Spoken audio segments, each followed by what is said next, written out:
Join Daryl McCants and Yvette Walker each Tuesday at 4 p.m. on ABC News Radio, KMET, and Internet KMET TV for the Southern California Business Report. The show highlights successful businesses and individuals behind them. Daryl and Yvette interview the incredible people managing these enterprises that range from awe-inspiring sole proprietors to world-renowned organizations. The Southern California Business Report, Tuesdays at 4 p.m. on KMET AM, FM, and Internet KMET TV.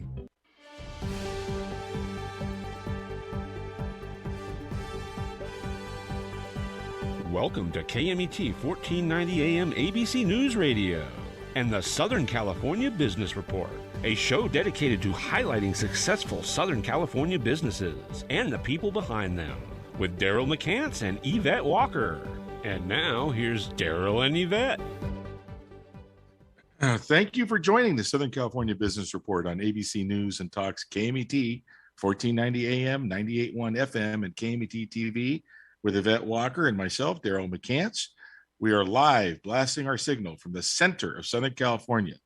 We have the Inland Empire, Orange County, and the greater Los Angeles area to our west, the beautiful Desert Empire all the way to Arizona to the east, Riverside, Temecula Valley, all the way to San Diego to our south, and our beautiful mountain communities, Upper Desert, all the way to State Line, Nevada, to our north. Get us crystal clear live worldwide by going to the Google Play or Apple App Store and downloading the free KMET smartphone app today. We focus each week on successful businesses in Southern California and the people behind them, serving a local population of nearly 25 million. Today's show focuses on the business and secrets of Southern California's energy sector. And I can't say too much, but I can just give everybody a little clue that your dinner always tastes a little better thanks to this beautiful utility. You can ask any chef and they'll affirm that. Before we begin today, a special thank you to our team, Mitch, Bill, and Sean at the station, and our amazing advisory group from UCI School of Business, Bill Morris, Jay Kaplan, catch his show every Friday at 3 p.m., Camila Rubio, Diana Cavallo, and James Carvin. Special thanks to last week's guest, Mr. Philip Aldridge, the CEO of Envirotech Vehicles, right here from Southern California, and 100% electric and zero emissions. If you didn't catch it at the end of the show, Yvette will share with everybody how to download that episode. It was really over the top. And to know that it's headquartered right here in Southern California is just absolutely terrific. As customary, Yvette Walker will introduce this week's special guest. Yvette, the microphone is all yours. Beautiful. Thank you so much, Daryl. Today, I am so excited and so pleased to introduce Kristine Scott. She is a senior public affairs manager for the Southern California Gas Company, SoCalGas, where she supports field operations by working with regional and local governments on permitting, franchises, preparedness, and emergency response. She serves as a point of contact for communities throughout San Bernardino County, educating customers and stakeholders about SoCalGas activities, programs, services, and most importantly, safety. In 2018, Kristine was elected to serve on the Rancho Cucamonga City Council. Prior to joining SoCalGas, Kristine served as Vice President of TMG Communications, a strategic communications firm specializing in public relations, community outreach, and government affairs. There, she successfully managed dozens of community and public information campaigns for Fortune 500 clients, municipalities, and agencies throughout California. Career includes an account executive position at O'Reilly Public Relations, one of the Inland Empire's leading public relations firms, where she specialized in media relations, public affairs, and public information programs for land use and commercial clients. Kristine is the past chair and member of Inland Action and chair of the Greater Ontario Business Council, past president and treasurer for the Ontario-Montclair Schools Foundation Promise Scholars, board member for Boys and Girls Clubs of Greater Redlands-Riverside. She is also a member of the San Bernardino County Sheriff's Information Exchange Committee and serves on the Mojave Desert Air Quality Management District Technical Advisory Committee. In 2012, Kristine received a Woman of Distinction Award from the 63rd Assembly District, which honors women for their contributions to their job and communities they serve. She has also received the Volunteer of the Year Award from the California Building Industry Association and was selected as Associate of the Year from the Building Industry Association Baldy View Chapter in 2013. In 2019, Kristine was named Woman of the Year by 40th District Assembly Member James Ramos for her dedication and commitment to the Inland Empire. Also in 2019, she was honored by the Hispanic Lifestyle as a Latinas of Influence. Kristine graduated from California State University, Fullerton with a Bachelor of Arts degree in Communications, specializing in public relations with a minor in American Studies. She is also an alumnus of California Connections class of 2015, a statewide issues-based learning leadership fellowship through the Southern California Leadership Network and the Inland Empire Economic Partnership Regional Leadership Academy class of 2017. Kristine resides in Rancho Cucamonga with George, a Chorkie she fostered and adopted from the Rancho Cucamonga Animal Shelter. In her spare time, she enjoys discovering new bands, spinning, and boxing. I love it. Thank you so much for joining us today, Kristine. Thank you, Yvette, and thank you for inviting me to be on your show today. Absolutely. Good stuff. And before we jump into your current responsibilities with Southern California Gas Company, which is just, as we've shared, we just absolutely think the world of Southern California Gas. Look forward to getting into that. But what we like to do is have you go down memory lane. Yvette just went over your bio. We like to know, especially for young people that are trying to figure out what they want to do with their life and what kind of career, you have such a really big list of accomplishments. You've obviously had the ability to be working closely with some very, very important people here in Southern California. So let's go back in time. How in the world did you get into public relations? How did you choose the path that you're on? And you've obviously mastered it to be recognized by not only your organization, but organizations outside of your organization. So let's go down memory lane. How did you get into this in the first place? Well, thank you for the question. Again, thank you for inviting me to be here today. So I was fortunate. When I was about 13 years old, I kind of knew I wanted to do public relations. I didn't really know what public relations kind of was, but I'd watched a movie that this guy was a PR guy for some sports agents and so for some teams.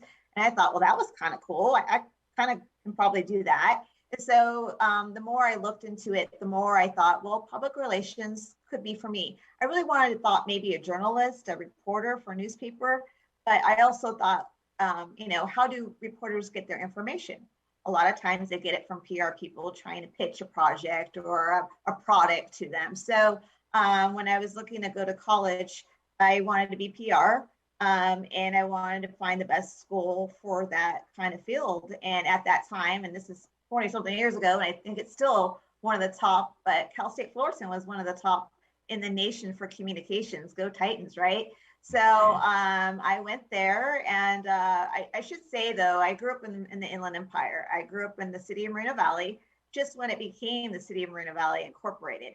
And things have changed and evolved over time where, when I moved out there was nothing to do. So I wanted to go to school and get away from the Inland Empire and go to a big city like LA or San Diego or San Francisco and do PR. That was my goal. So when I went to Cal State Fullerton, I got my degree, which was one of the best things that I did was an internship. They really encourage it. In fact, I couldn't get my degree without an internship.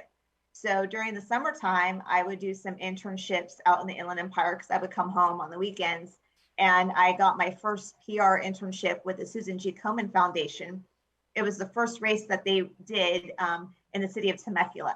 So I really kind of got my first kind of feel for public relations, doing press releases, talking to reporters, doing events, and really, really liked it. And I found my first mentor there, which is really also key for the young people out there. Highly encouraged to find yourself a mentor that can help you. And, I told him how I really liked what I was doing and hope to find a job in this, in this field. And he encouraged me to look for other internships, maybe closer to home during the summertime. So I actually went to Cal State San Bernardino, still going to Cal State Fullerton, but on the weekend I went to their internship class and kind of flipped through the different types of internships that were available. And I came across one called Stores of Communications, which at the time had an office in San Diego, Sacramento, LA, and Riverside. And they were a PR public affairs firm, which I had no idea what public affairs was. I only knew what public relations was. And so I applied, I went through the interview process. They hired me, and not only did they hire me, it was a paid internship, which at that time was really rare. And so I kind of got my first other taste in public affairs, which is a little bit different than public relations, but I really liked both, and I kind of excelled at both.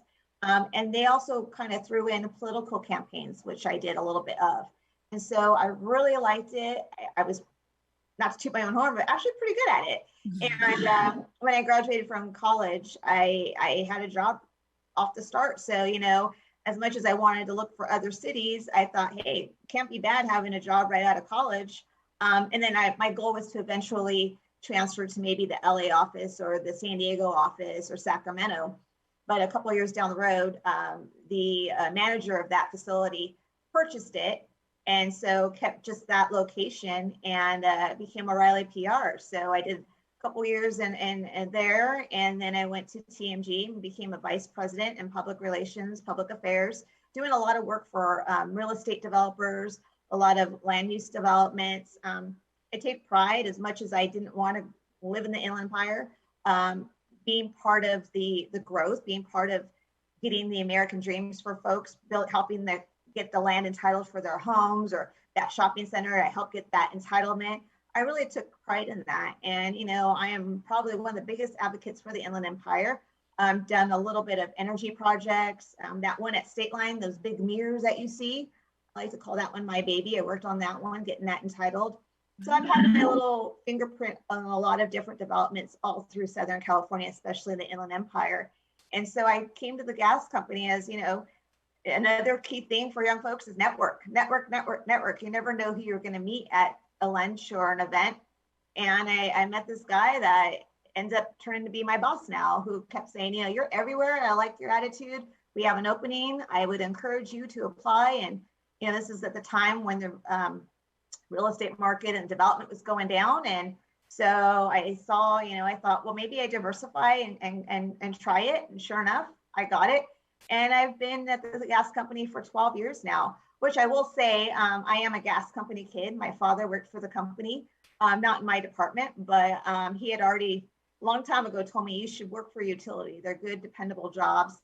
Didn't want to listen to dad, you know, but here I am 12 years later, senior public affairs for SoCalGas. So I kind of like to say I got the blue blood in my veins here. So really enjoy it and really enjoy what I do. I was very lucky to know at a young age, this is what I want to do.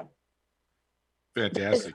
That is amazing. That's so beautiful. And I love the fact that SoCalGas is so dedicated to always working towards improving delivery, the technology, the infrastructure. And even, you know, not too long ago, they announced net zero greenhouse gas emissions by 2045. So can you talk a little bit about that and how SoCalGas is going to be hitting that goal by 2045?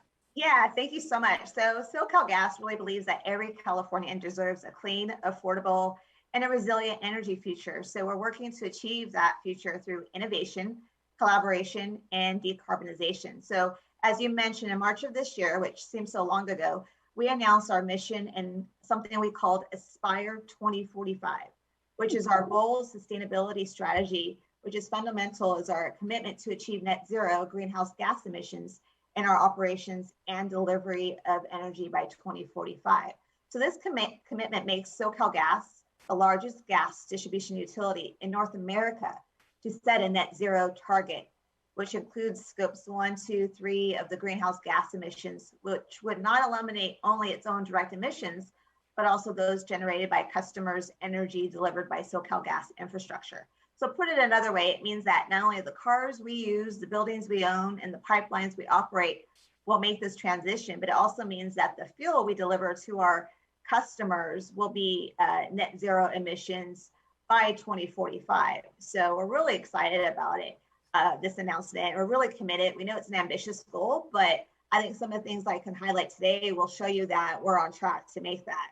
So as you know, we know the future of energy is going to bring an increased integration of both the electric and gas systems as the most effective and affordable way to deliver clean and reliable energy. So, you know, we hear a lot of, let's just all focus on all electric or others. It really is going to take a diversified energy portfolio. And I guess the moral here is we really can't rely on one source of energy.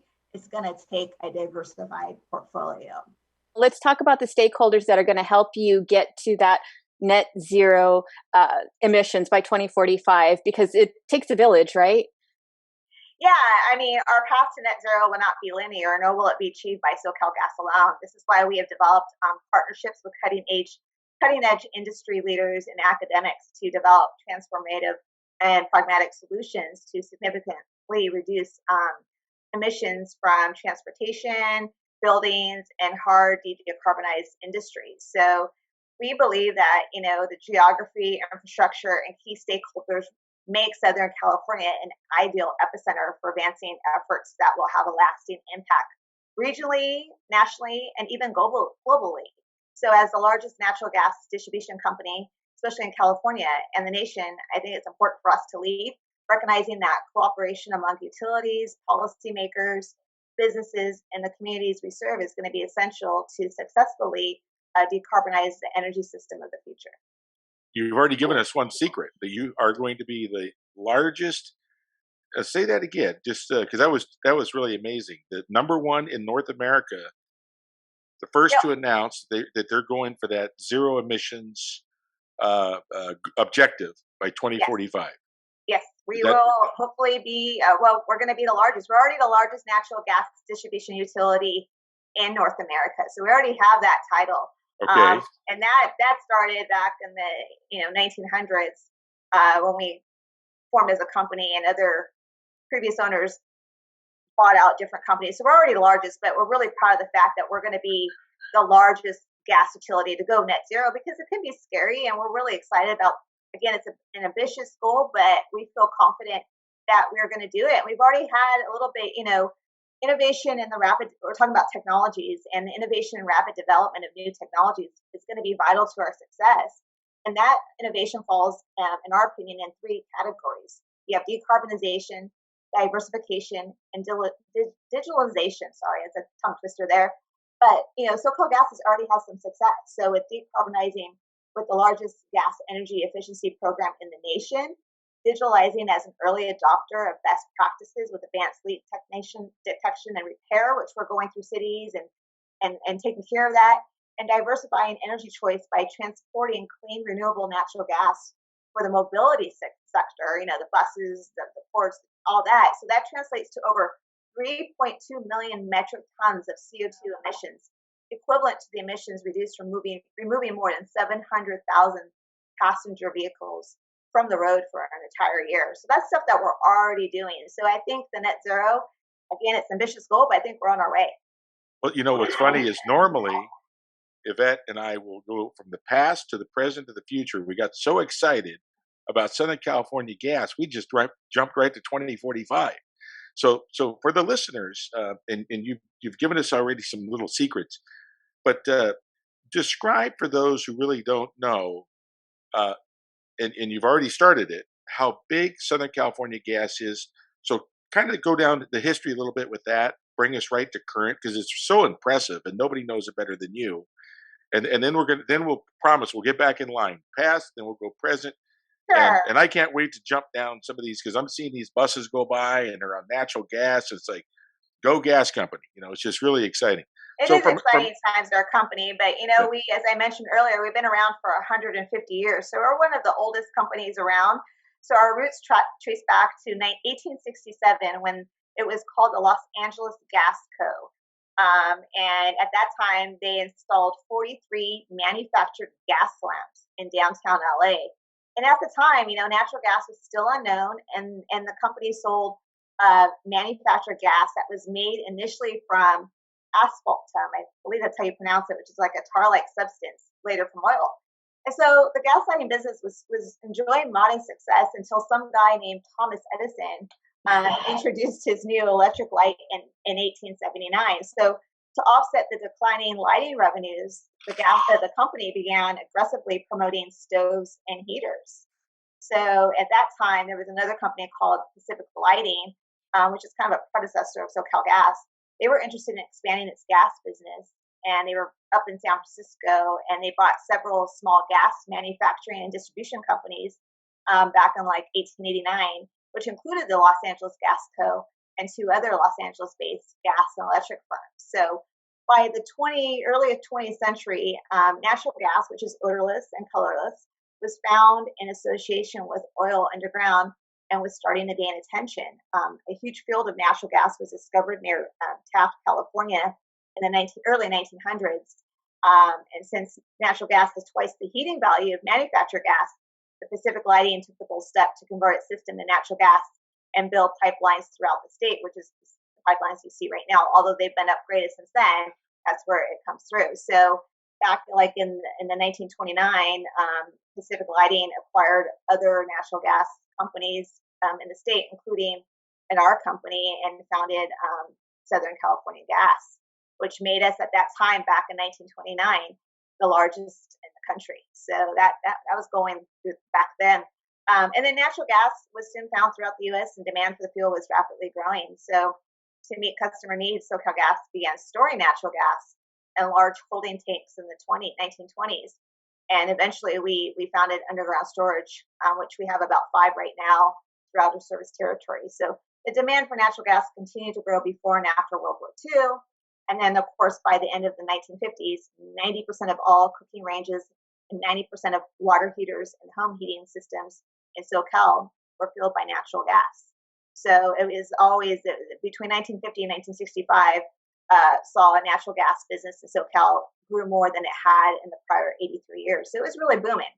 But then you start coming down to the 70s and the 80s where, there was deregulation of the natural gas industry in the 80s. They were starting to get air quality concerns. So at that time, we started switching things, turning around and working with, Gas Research Institute and U.S. Department of Energy and other markets to develop technologies to take advantage of natural gas clean burning properties, which also included the natural gas vehicles, fuel cells, and the low emission burners. So as we state, we are still the largest natural gas distribution utility.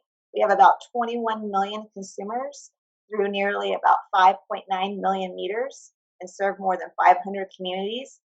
Our territory includes about 24,000 square miles. So we start from Central California and go from Visalia, which is Central California, down to the Mexican border. So we've been around a long time, and just like other investor-owned utilities in the state, SoCal gas operations are regulated by the California Public Utilities Commission and other state and federal agencies. So again, 150 years, and that's been a long time. And very much loved utility, as Daryl had mentioned. SoCalGas is a staple in every home, whether you're cooking a meal, heating your home, especially on rainy, cold days. It's just fabulous. And I love the fact that SoCalGas and you as the representative looks at the various energy segments and understands and appreciates the fact that they're all going to overlap or work together in some way, shape, or form. And it's fascinating to watch the evolution and application of those energies, whether distributed independently or combined. So I guess what I'm trying to do is get to one of the secrets that we talked about, and that was how hydrogen is going to come into the mix. So please share that with us today. All right, bear with me here a little bit. I'm not going to get too technical, but yeah, we're really excited about it. So we're going to be, like I said, with this new Aspire 2045 and going net zero, we're going to continue investing in infrastructure and innovative technologies to maintain a system that delivers affordable, reliable, and clean energy. We want to make sure, again, affordable. So when we talk about clean energy, what does that mean? So I mentioned a few times already RNG, and RNG is renewable natural gas, which is produced from methane generated in landfills, wastewater treatment plants, food processing and dairies, and depending on its source, can be low carbon or in some cases even carbon negative. So when we started talking about RNG a couple years ago, I started really, taking classes on how it works. I don't look at a cow the same ever again. Like when I see cows now, all I see is, oh, that's a renewable natural gas. I see energy. So, because methane, it's yeah, that's what it is. It's all a matter of harnessing it, right? Yeah, so RNG is playing an increasingly important role in the energy transition, and we're really excited about continuing to increase the delivery of RNG through our natural gas system. So SoCalGas is voluntarily committed to 20% RNG for deliveries by 2030, and we continue to make good progress on this front and are track to meet our goal of 5% RNG for deliveries by the end of next year. So RNG, you're going to see it throughout the state. Right now, there's about 157 operational RNG facilities with another 76 under construction and 79 planned. So it is happening throughout the state. And just this past March, we announced our latest interconnect project to come online. RNG is being produced from waste diverted from a landfill just right down the street from Rancho, pretty much in the city of Rialto. So there was a company called Energia, and right now it's so exciting to know that some folks are getting RNG through their pipelines in San Bernardino County. So that's really exciting. Another exciting thing is that we are currently converting 200 service trucks to RNG. So the next time you see a truck in your city or neighborhood and it's SoCalGas logo, it's likely going to be running on RNG. So it's very, very exciting. And as you indicated, hydrogen. The potential for hydrogen is very, very significant. We see it as a promising opportunities for both the end use and generation. I forgot to mention something that we're also looking at before hydrogen is fuel cells.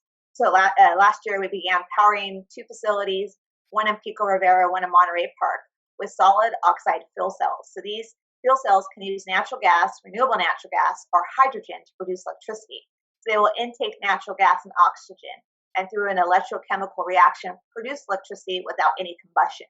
And I say about this because when it comes to hydrogen, SoCalGas collaborated with Bloom Energy to, again, power those 2 facilities using fuel cells, which are hydrogen ready. So that same technology can someday power your house, my house, and help us tackle the more difficult levels of emissions. In fact, residential fuel cells are already being commercially available in Japan. So they're doing it around the world. Hydrogen, in our opinion, provides an ideal solution for long-term storage of renewable energy on the larger grid as well. While power from solar and wind can be stored for several hours in scale batteries, there are times when longer-term storage is needed, and converting renewable electricity to hydrogen allows it to be stored for weeks, months, or years. So hydrogen can be converted back to clean electricity and dispatch the power grid when it is needed to supplement solar and wind generation or battery storage using either turbine generators or fuel cells. So such a system is also more cost-effective than one that uses batteries only. So we're really excited about it. And I'm really excited to announce that it's actually not new news, but... Before you announce it, okay, we're going to let everybody know we're here with Kristine Scott, representative of Southern California Gas. We're going to go to break, and the secret will be revealed right after this.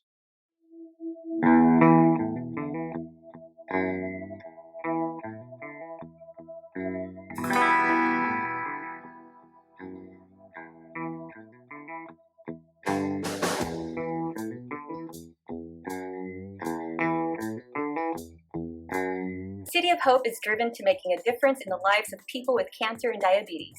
We accomplish this by conducting innovative research and providing outstanding care. If you or a loved one has received a cancer diagnosis, go to cityofhope.org to learn more about how our innovative approach could change your outcome. Every 2 seconds, someone needs a blood transfusion. Be on the giving side. Livestream Blood Bank supports patients in 80 Southern California hospitals. Call 1-800-TRY-GIVING for more information and to set an appointment. Being sued and don't know who to turn to? The insurance company won't defend you and your family in a lawsuit? Stress no more. Call the Walker Law Group. We are the law on your side. Just call 909-989-3200. 909-989-3200. The University of Laverne is rated first in California for alumni satisfaction. Learn more about accelerated programs offered online and on campus in Laverne, Irvine, Ontario, Burbank, or College of the Canyons. Visit go.laverne.edu. The University of Laverne. go.laverne.edu.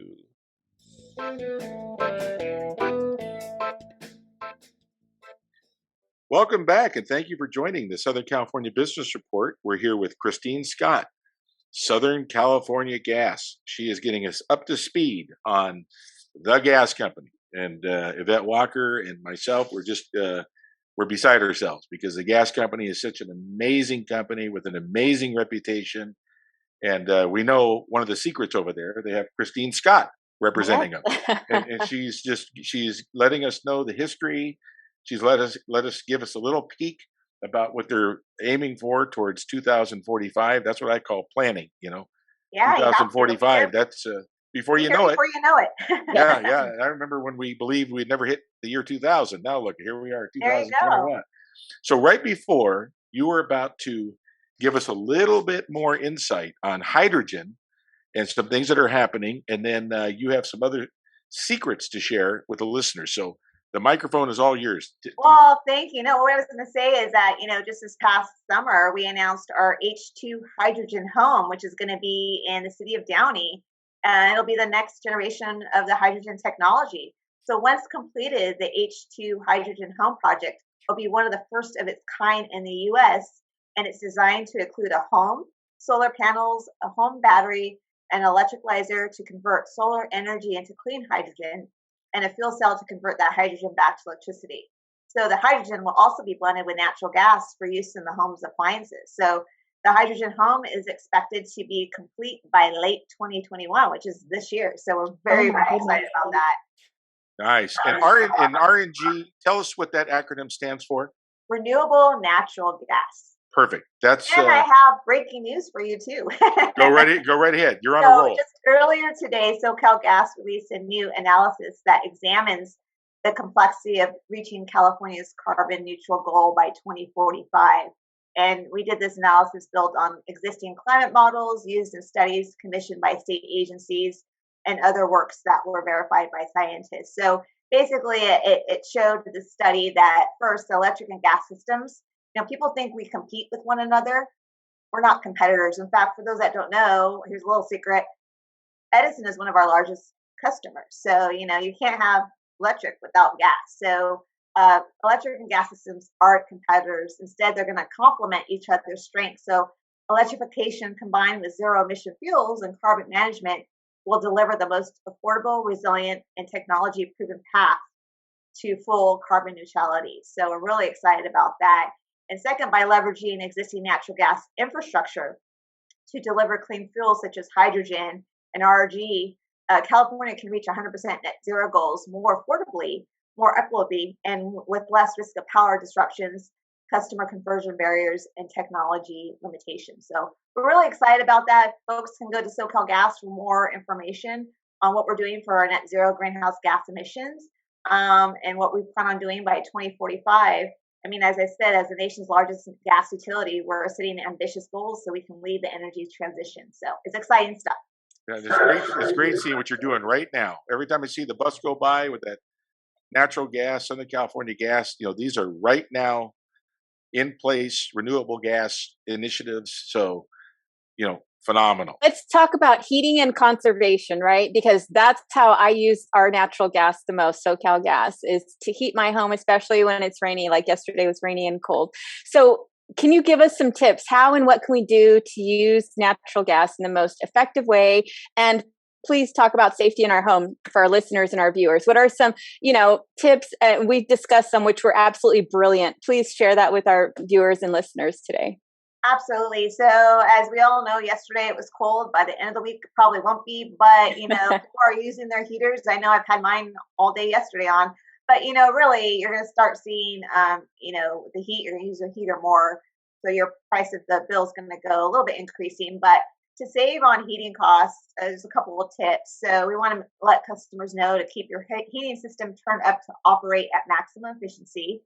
You want to clean or replace your furnace filters according to the manufacturer's recommendations, which I'm so bad at, but I got to remind myself to do. Yes. And you can save on heating costs by lowering your thermostat 3 to 5 degrees, as long as your health allows you to do that. Some people need a little bit more heat. And something I have is actually install a program like a Nest thermostat to help you automatically regulate your home's temperature for comfort control and energy savings. Caulk and weather strip drafty windows and doors. People don't realize that that could cause a lot of energy and make your heater work harder. That's money out the window, literally. And then have your air ducts tested for leaks, because you can save up to, ducts should be repaired with a type of sealant, not duct tape, and you can save up to 20% on your heating costs. Wow. And then a little other tip is open your window coverings during the day, allow the sun to come in and warm your house, and then close them at night to limit the amount of the heat that escapes. So just a couple of, again, we have conservation tips on SoCalGas. So, saving energy or saving money, I look at it that way. So again, also too, it is cold, and I'm sure a lot of people turned on the heater for the first time yesterday and maybe experienced it not working properly or wasn't sure about the safety. Call the gas company. We'll come out and take a look at it free of charge. But keep in mind, we're probably a little busy right now with everyone calling. Yes. And then this is so silly to say, but I have to say it every winter. We do not recommend people bringing in their barbecues to heat their home or using the stoves to heat their home. I can't begin to stress how that's not safe. But also I can't begin to stress there's a reason why I have to say it. I've seen fires started. I've seen people get hurt. And we just don't want that. So we do have, and we'll get into this a little bit, programs to help save on your gas bill, but really please do not use that to heat your home. And again, I have to say that. But again, safety is of our customers, employees, and the community we serve is our top priority. And, we routinely perform pipeline safety tasks. We do patrolling, testing, and repairing and replacing of our pipelines. I think in the last 2 years alone, we just upgraded all this infrastructure improvement. It's just doing a lot of pipeline replacement. So a lot of inconvenience of construction in your communities, but just know we're doing things to prevent an emergency from occurring. And we're also having technical training and testing of our employees to make sure we're providing safety to our customers we serve. Something customers can help us with when it comes to safety is, be familiar on how to identify a gas leak. You can either see, hear, or smell a natural gas leak. I say you can see one if you see a damage. First of all, customers should know where their meters are. It's important in case there's an emergency. You kind of want to know where that is. But a damaged connection to a natural gas appliance, you may want that could cause a gas leak. Look for dirt, water, debris being blown in the air. It goes straight up. That might be an indication of a gas leak. Dead vegetation or grass dying near the meter is a good indication that you might have a gas leak.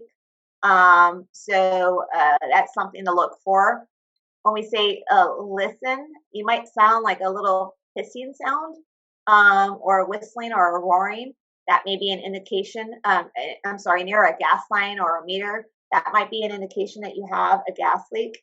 And then smell. I'm sure you already know this, but in case your viewers don't, natural gas is odorless. We purposely put something called mercaptan in the gas supply. It has that rotten egg, skunk smell. We put it in there on purpose. That way, if customers do smell that, then that's an indication that you may have a gas leak. So that's important. And I say this again because, too, I get this all the time. Oh, I smell gas around my house. It's important. Yeah. Just call 911 if it's safe to do so, or the gas company. We won't charge you for going out there and taking a look at the safety issues. So we highly encourage customers to please just be on the lookout for that. It's important. Well, you just mentioned something that's a secret to some, especially in this modern time whenever you pick up the phone, you're always concerned that could generate an invoice, a bill, an expense. Yeah, in my lifetime, on every occasion, and then you just reinforced it just a minute ago, when you call the gas company, not only do they come out, not only do they not charge you, but on every occasion, me personally, they've been friendly, knowledgeable, thorough. They're not they're not acting like they're rushed. They know it's serious, and they want to really make sure that if you have a concern, that they've addressed that concern. And every time they drive away, it's like, it's amazing. How do they get these people? How do they train them and motivate them and retain them? I'm just a real big fan. I just I know Yvette feels the same way. It's just, and I'm glad you mentioned, because people are hesitant, and when it comes to gas or any utility, you should not be hesitant. If you have a concern, pick up the phone, get somebody out that's qualified to inspect it. And in the case of the gas company, expect not to be charged. They will let you know somebody's coming out, and there will not be a charge for that visit. Now, obviously, it costs the gas company, to do things in the first class manner that they do, but not to pass that on to the consumer is, bravo.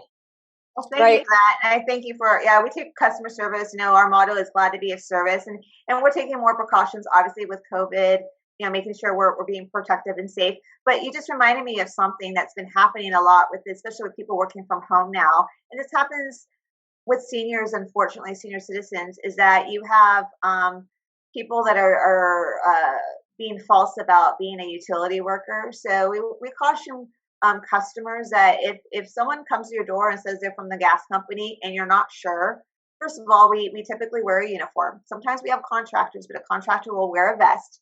And then we're all given badges. And I wish I had my badge to show right now, but it's a photo ID and it says SoCalGas, and we provide that information. So if customers out there feel like, I'm not sure, ask for their badge. And if they hesitate to show you, then that's a good indication that they're not a SoCalGas employee.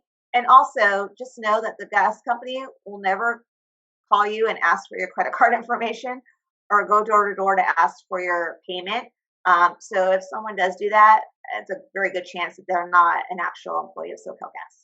Yes. Yeah. And you spoke earlier about having customers that bring in, barbecue grills to warm up their home and things like that. And I'm guessing it's a product of trying to, save money. So I also understand this is one of the secrets that you're going to share with us is that SoCalGas offers assistance to those that are most challenged to paying their energy bills. Can you please share with us how our viewers and listeners can see if they qualify for this program?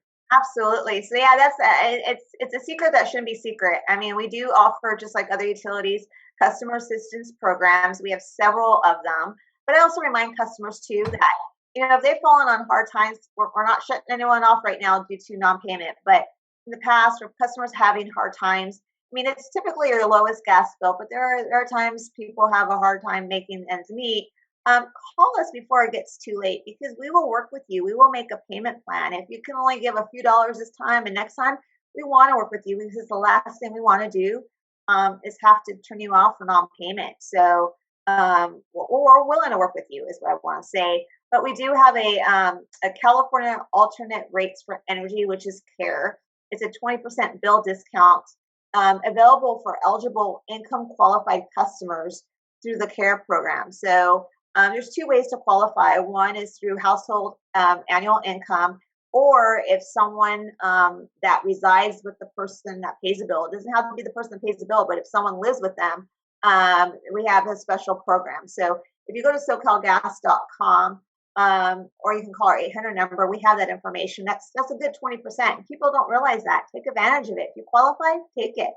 And a program also we offer is our Energy Savings Assistance Program, which is a no-cost energy-saving home improvements, such as attic insulation, door, weather stripping, low-flow shower heads, which are available at no cost to eligible income-qualified homeowners and renters. So if you qualify for CARE, you're likely going to qualify for this program, and both of them are available on SoCalGas.com for more information. One that was just announced not too long ago, and I'm going to butcher this. It's just like my tongue doesn't do it well, but it's Average Management Plan, or AMP, which provides an opportunity for qualifying SoCalGas residential customers to have their eligible past due bills forgiven. So once enrolled, every time a current bill is paid in full and on time, SoCalGas will forgive a portion of the eligible debt. After 12 consecutive monthly natural gas bills are paid in full and on time, the full amount of the debt will be forgiven, up to a maximum of $8,000 per enrollment period. So in order to qualify, customers have to be a CARE customer. They must have had active service account with SoCalGas for 6 months before enrolling in the plan. Customer has had paid at least one full monthly natural gas bill on time in the 2 years before enrolling in the plan, and customer has a balance of $250 or greater in eligible past due natural gas bills. and some portion of the past due amount must be at least 90 days in arrears. So it's a new program, and it's it's going to help people catch up. Here's one that people don't really know about too. It's called a medical baseline program, which folks can receive more natural gas at the lowest rate if a full-time member of your household has a qualifying medical condition that requires the use of natural gas for space heating. So like, I know customers have arthritis that they need more heat for. All it takes is like a doctor's note, and we can add them to the program. And then this other one that's really popular is our gas assistance fund.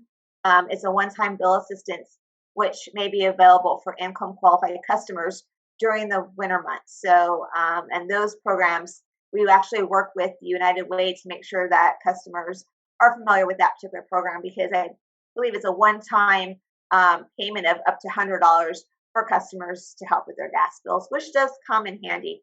And then our last one is our low-income home energy assistance program. LIHEAP might be familiar, which is an energy bill payment assistance for income qualified customers that are available through the federally funded LIHEAP program. So we got a lot of different programs, a little bit for something, but here's a secret to take away. Call us. If you're falling on hard times, call us. We'll work with you.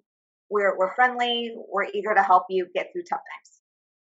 Can't beat that. That is truly, truly great news. And we're so excited that you were willing to come on and share that whole piece, because that's a big deal. When people cannot afford the utilities, especially now that we're starting to get into the colder season, this particular moment.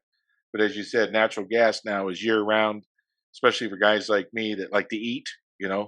There's just nothing better than that beautiful gas range, and every chef in town and enjoying their cooktops.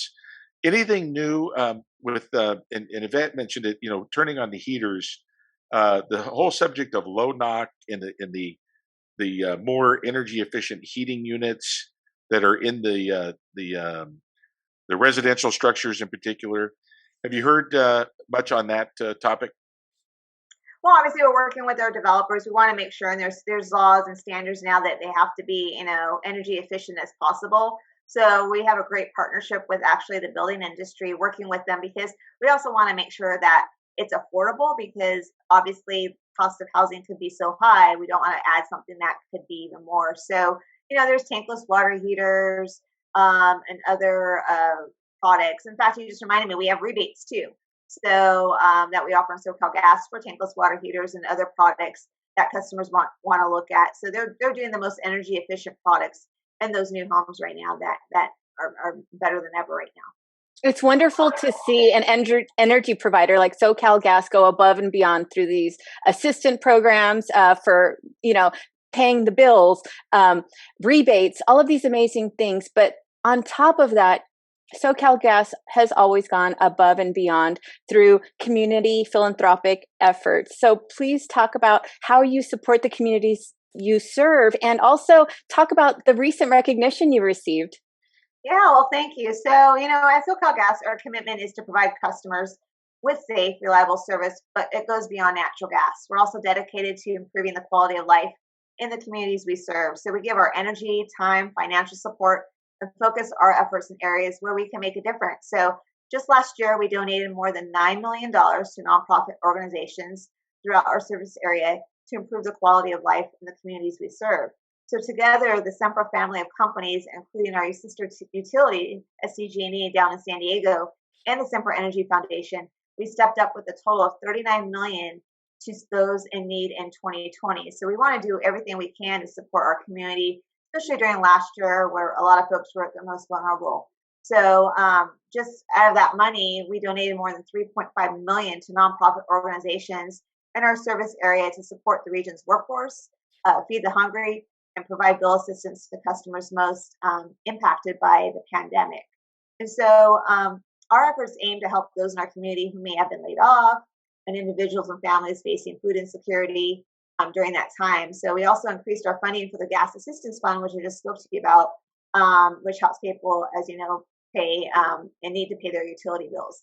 One thing I'm really excited about is we developed a partnership with the Latino Restaurant Association, and we provided more than 2,000 meals to frontline healthcare heroes in our service territory. And that also included Bakersfield, Delano, Colton, Riverside, and LA. We have a great partnership with Hope Through Housing, which you may be familiar with. We actually provided a grant to feed isolated seniors in Yucca Valley, which is out in the desert. We work with Homeboy Industries to donate commercial cooking equipment and provide a grant to their employ their workers to prepare full meals for needy families. And this one I'm so proud of, because I worked really hard on this one, is that we did a Filling Our Communities campaign. So it was a $500,000 campaign to partner with nonprofits as well as local restaurants, because we know local restaurants were really having a difficult time. So we went in different communities throughout our service territory and worked with the mom and pop restaurants and purchased gift cards. And we provided those gift cards to seniors and farm workers and families in need over the summer. So we provided over 40,000 meals throughout a 13-week period in Imperial, Kern, Riverside, San Bernardino, Tulare, and Ventura County. So not only did the seniors in need get food, but it also helped the restaurants. And some restaurants said it was because of that they were able to keep their doors open. So we're really proud of that.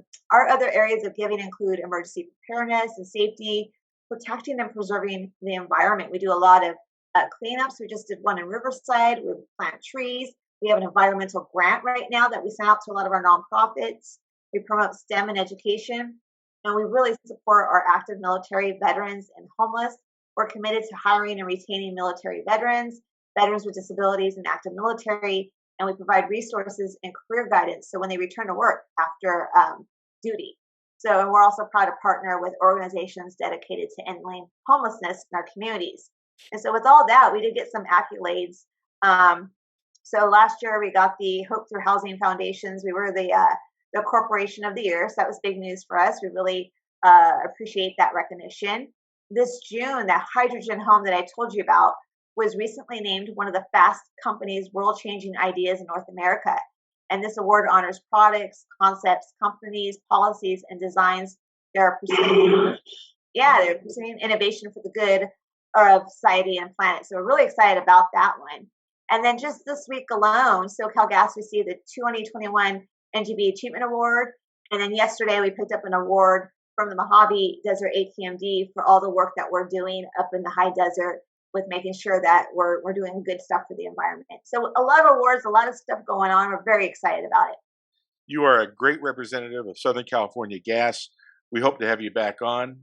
And now we need to put the pressure on Yvette. So take us out, Yvette. And thanks again, Kristine. This was fantastic. Beautiful. Okay. Yes. Thank you, Kristine, for joining us. So everyone listening and watching us today, don't forget to look for us on Facebook, YouTube, LinkedIn, and Instagram. Check us out on scbrtalk.com. And don't forget to download the live streaming app on Google Play or the Apple App Store. Download our interview with Philip W. Oldridge, Chief Executive Officer, Chairman of the Board, and Director of Envirotech Vehicles. He has served as the Chief Executive Officer since September of 2020 and as Chairman of the Board and a Director since March of 2021. Prior to joining Envirotech Vehicles, Mr. Oldridge was the founder and the Chief Executive Director of Green Power Motor Company, Incorporated, a publicly traded designer and manufacturer of passenger transit and shuttle buses. Next week, we will feature Fiona Ma, California's 34th state treasurer. She was elected on November 6, 2018, with more than 7 million votes, more than any other candidate for treasurer in the state's history. She is the first woman of color and the first woman certified public accountant elected to the position. The state treasurer's office was created in California in 1849. It provides financing for schools, roads, housing, recycling and waste management, hospitals, public facilities, and other crucial infrastructure projects that better serve the lives of residents. California is the world's 5th largest economy, and Treasurer Ma is the state's primary banker. Her office processes more than $2 trillion in transactions within a typical year. She provides transparency and oversight for the government's investment portfolio and accounts, as well as for the state's surplus funds. Treasurer Ma oversees an investment portfolio that has averaged well over $100 billion during her administration, a significant portion of which are beneficially owned by more than 2,200 local governments in California. She serves as an agent of sale for all state bonds and is trustee of billions of dollars of state indebtedness. Do not miss it, everyone. We'll see you next week. Thank you so much for joining us. Join Daryl McCanns and Yvette Walker each Tuesday at 4 p.m. on ABC News Radio, KMET, and Internet KMET TV for the Southern California Business Report. The show highlights successful businesses and individuals behind them. Daryl and Yvette interview the incredible people managing these enterprises that range from awe-inspiring sole proprietors to world-renowned organizations. The Southern California Business Report, Tuesdays at 4 p.m. on KMET AM, FM, and Internet KMET TV.